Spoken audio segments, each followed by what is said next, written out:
ఇండియాలోనే #1 varicose veins hospital Avis vascular centre.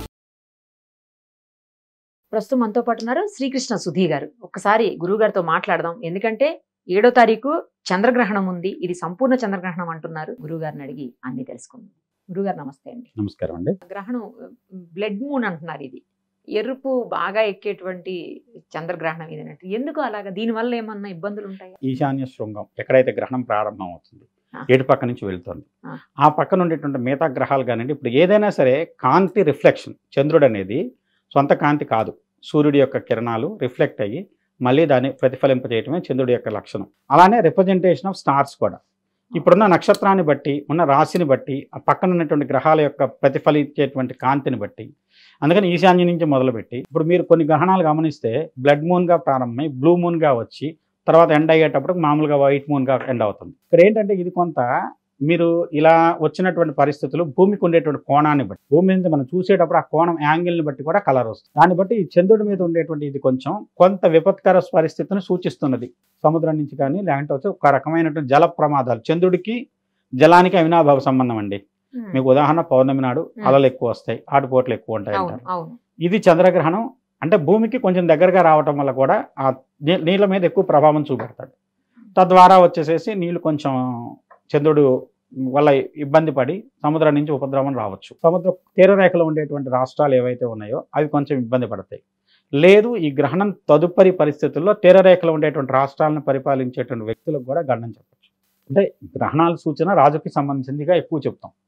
అది ఇప్పుడు పరిపాలించేవాడే రాజు అనే భావంతో చూసుకున్నట్లయితే, ఎవరైతే ఇప్పుడు ఆంధ్రప్రదేశ్ తీరరేఖ ఎక్కువ ఉంది, గుజరాత్ తీరరేఖ ఎక్కువ ఉంది, అలా సీ కోస్ట్ ఎక్కువ ఉన్నటువంటి రాష్ట్రాల్లో పరిపాలించేటువంటి నాయకులు ఎవరైతే ఉంటారో వాళ్లకు కొంత గండకాలమైనటువంటి కాలం కింద చెప్పచ్చు. కొంచెం ఇబ్బందికరమైన పరిస్థితులు. ముఖ్యంగా ఆంధ్రప్రదేశ్ రేవతి నక్షత్రం సూచిస్తుందండి మీనరాశిలోకి. అందువల్ల మీనరాశి కొంత ఇబ్బందికరమైన పరిస్థితులు ఉన్నాయి కాబట్టి గ్రహణం వల్ల అది ఆంధ్రప్రదేశ్ని పరిపాలించేటువంటి చంద్రబాబు నాయుడు గారికి కానివ్వండి, లేదంటే ఆ పార్టీలో ఉండేటువంటి కొంత వ్యక్తులకు కానివ్వండి, కొంత అనారోగ్య సూచనలు కానివ్వండి, ఆరోగ్య భంగాలు కానీ జరగడానికి అవకాశం ఉంది. గ్రహణ శాంతి తప్పనిసరిగా చేయించుకుంటే మంచిది. రెమెడీస్ కూడా చెప్పేయండి. ఎందుకంటే ప్రతి దానికి పరిష్కారం ఉంటుంది, అలాగే దీనికి కూడా రెమెడీస్ ఉంటాయి కదా. ప్రతిదానికి ఉంటుంది. ఇప్పుడు ఎందుకంటే అంటే ఇప్పుడు సమస్య చెప్పడంతో మన బాధ్యత తీరిపోదు, పరిహారం కూడా సూచించాలి. సహజంగా రాహుగ్రస్త గ్రహణం, రాహుకి సంబంధించినటువంటి మంత్ర జపం కానివ్వండి, సంబంధించిన శాంతి చేయించుకోవాలి.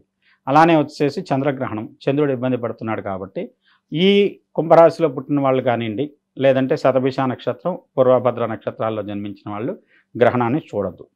సాధ్యమైనంత వరకు గ్రహణంలోకి బయటకు వచ్చి ఎక్స్పోజ్ అవ్వకుండా ఉండటం మంచిది. అందులో అర్ధరాత్రి పూట జరుగుతుంది 9:30 తర్వాత కాబట్టి జాగ్రత్త తీసుకోవడం పెద్ద కష్టమైన పని కాదు. అందువల్ల ఆ గ్రహణంలోకి ఎక్స్పోజ్ కాకుండా ఉండండి. తర్వాత వచ్చేసి గ్రహణం అయిన తదుపరి పట్టు స్నానం, గ్రహణం స్టార్టింగ్లో స్నానం చేసి గ్రహణం విడిపోయిన తర్వాత మళ్ళీ స్నానం చేసి తర్వాత రోజు ఉదయాన్నే స్నానం చేసిన తర్వాత శివాలయం కానివ్వండి, లేదంటే మృత్యుంజయపూర్వకమైనటువంటి చంద్రగ్రహానికి రాహుగ్రహానికి శాంతి హోమం లాంటిది జరిపి ఒక వెండితో చేసిన చంద్రబింబాన్ని, రాగితో కానీ వెండితో చేసిన కానీ సర్పాన్ని, ప్రతిమను దానం చేయండి.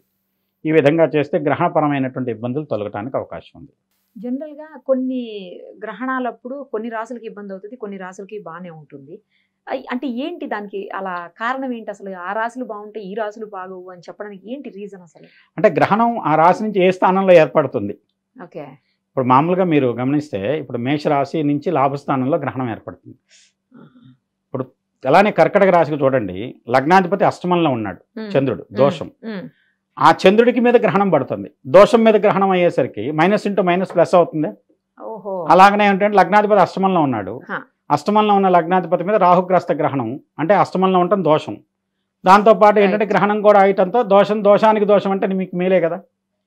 అలాంటి తృతీయ స్థానం ఉపచయం అంటాం. ఆ ఉపచయం అవటం వల్ల ధనుసు రాశికి కూడా మంచి యోగం కింద మారింది గ్రహణం.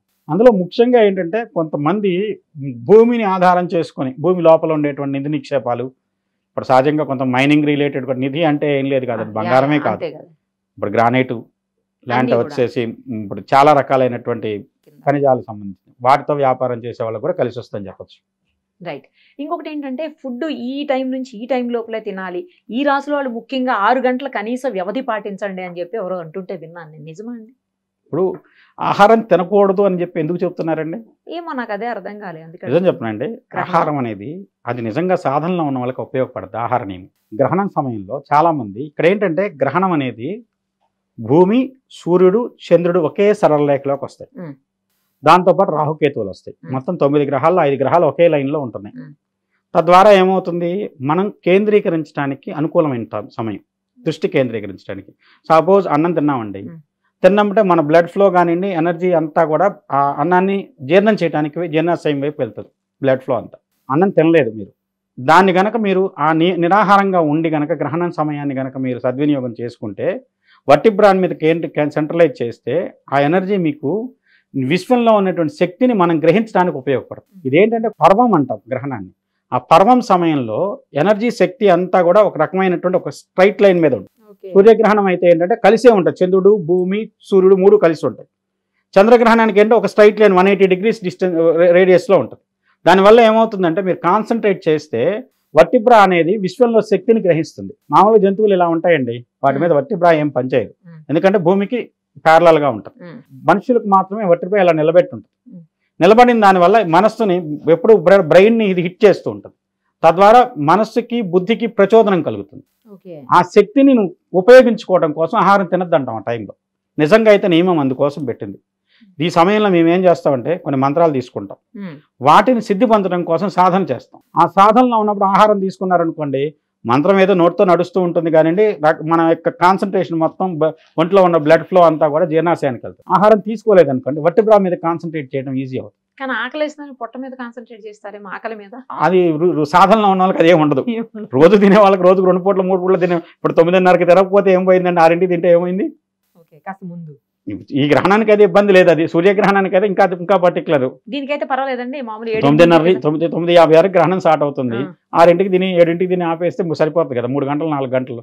మన ఒంట్లో ఉన్నటువంటి తీసుకున్న ఆహారం 4 గంటల్లో జీర్ణం అవుతుంది, అంతే కదా మనకి ఇచ్చే టైం. 3:30-4 గంటలు. అందుకని దానికంటే ముందు తీసుకోండి అంటున్నాం. ఈ ఆహార నియమాలు మటుకు కొంతమంది ఏమంటున్నారు, మీరు ఆహారం తినకూడదని చెప్తున్నారు కాబట్టి మేము తింటాం. తినండి, ఎవరికేంటి, అది మీ ఇష్టం. ఎందుకంటే అండి కొన్ని తినకుండా సమయాలు ఉంటాయి. ఇవాళ రోజున చాలామంది సాఫ్ట్వేర్ ఎంప్లాయీస్ నైట్ డ్యూటీస్ చేస్తున్నారండి. 2-3 సంవత్సరాలు వాళ్ళ లివర్ ఫంక్షనింగ్ ఏమైపోయిందండి? ఇవాళ ఇన్ని లివర్ రోగాలు ఎందుకు వస్తున్నాయి వాళ్ళకి? నైట్ ఫుడ్ తీసుకోవటం వల్లేగా, టైమ్లీ ఫుడ్ ఉండకపోవటం వల్లేగా, ఇన్బ్యాలెన్స్ ఫుడ్డే కదా. అలాంటివి ఎన్నో సంబంధించిన ఈ శరీరం ఒక రకమైనటువంటి రసాయనిక చర్యగా జీవక్రియకి ఏర్పడింది. నువ్వు దానికి విరుద్ధంగా ప్రవర్తిస్తున్నావు, దానివల్ల నువ్వు ఇబ్బంది పడుతున్నావు. తీసుకోండి, బాడీలో టాక్సిన్స్ వస్తాయి, ఎమ్మటే కాకపోయినా కొన్నాళ్ళకైనా దాని ఇంపాక్ట్ మీ మీద ఉంటుంది. రాత్రిపూట 1 గంటకు నేను భోజనం చేస్తానంటే తినండి, అది మీ ఆరోగ్య సంబంధించిన సంబంధం. అయితే నిజంగా అయితే అందరినీ కూడా తినటం మానేసేయండి అని చెప్పలేదండి. నిజంగా ఒక నియమంగా పెట్టుకున్నది ఆ గ్రహణం సమయంలో సాధన కోసం పెట్టుకున్న నియమం. మీరు కూడా చేస్తా అన్నారు, చేయండి, మంచిదే కదా, తప్పేం కాదుగా. ఒక పూట తినకపోతే చనిపోం కాదు కదా. మన శరీరం ఒక రోజు ఆహారం తినలేదు, పూరిగా చనిపోయే ప్రమాదం ఏం లేదుగా. ఒక రోజు ఆహారం తినకపోతే మనకి ఏకాదశి వ్రతం అని చెప్పి చేస్తారు. ఎందుకంటే మన శరీరం బాడీ మొత్తం కూడా ఒక రకమైన జీవక్రియలో ఆ బ్రేక్ ఇస్తే మళ్ళీ ఎక్స్ట్రా ఎనర్జీని గెయిన్ అవుతుంది. అందువల్ల ప్రతి ఒక్కళ్ళు ఏకాదశి వ్రతం చేయమని పూర్వీకులు చెప్పిన కారణాలు అదొకటి. ఆహార నియమాలే, ఆరోగ్య సూత్రాలే దాంట్లో ఉన్నది. ఇప్పుడు దీంట్లో కూడా ఆరోగ్య సూత్రమే ఉన్నది. గ్రహణంలో మీరు తీసుకునేటువంటి ఆహారం వల్ల మీ ఎనర్జీ మొత్తం కూడా మీరు ఎప్పుడైనా గమనించండి, కొంతమంది బాగా ఆహారం తీసుకున్నప్పుడు మొత్తగా నిద్ర వస్తుంది, మీరు కాన్సన్ట్రేట్ చేయలేరు, జపసాధనలో అది అడ్డుపడుతుంది. అందువల్ల ఏంటంటే ఆహారం తీసుకోలేదు, ఖచ్చితంగా మీరు మీ కాన్సన్ట్రేషన్ ఇక్కడ పెట్టగలుగుతారు. ఒక్కొక్క చక్రాన్ని సాధించడానికి ఒక్కొక్క రకమైనటువంటి మంత్రము, ఒక్కొక్క రకమైనటువంటి ప్రక్రియ ఉపయోగపడుతుంది. ఆ ప్రక్రియలు చేయడానికి ఆహారం అడ్డమవుతుంది. కాబట్టి దానికోసం ఆహారం తీసుకోవద్దు అని చెప్పింది, పెట్టిన నియమం అందుకోసం పెట్టింది. మేము తింటాము, తినండి, ఏం పోయింది, నష్టమేం లేదు, మాకేం నష్టం లేదు దీంట్లో. ఇదేదో మతానికి విరుద్ధమైనటువంటి పని చేశారని చెప్పి మత బహిష్కరణలు ఏం జరగవు. మీరు అవన్నీ ఏంటంటే మతాన్ని మీకు కావాలంటే మీ వ్యతిరేకంగా చేసి చూపెడుతున్నాం చూడండి, మాకేం కాలేదు అంటున్నారు. ప్రభావం వెంటనే చూపెట్టదు, కొంతకాలానికి పడుతుంది దానివల్ల జరిగేటువంటి నష్టం. అది వెంటనే జరగకపోవచ్చు, లేదంటే తక్కువ పరిమాణంలో జరగచ్చు, కాబట్టి మీరు గుర్తించకపోవచ్చు. దానివల్ల తీసుకుంటామంటే తీసుకోండి, దానివల్ల ఏమి నియమం ఏమి. కాకపోతే ఏంటంటే ఈ గ్రహణ సమయంలో ఎనర్జీ మొత్తం కూడా ఒక సరళ రేఖలో ఉన్నప్పుడు దాన్ని సద్వినియోగం చేసుకునేటువంటి బుద్ధికి పెంచుకోవడం కోసం ఉపయోగపడే ప్రక్రియలు చేయండి, తద్వారా మీకు మంచి జరుగుతుంది. థ్యాంక్ యూ అండి, థ్యాంక్ యూ సో మచ్.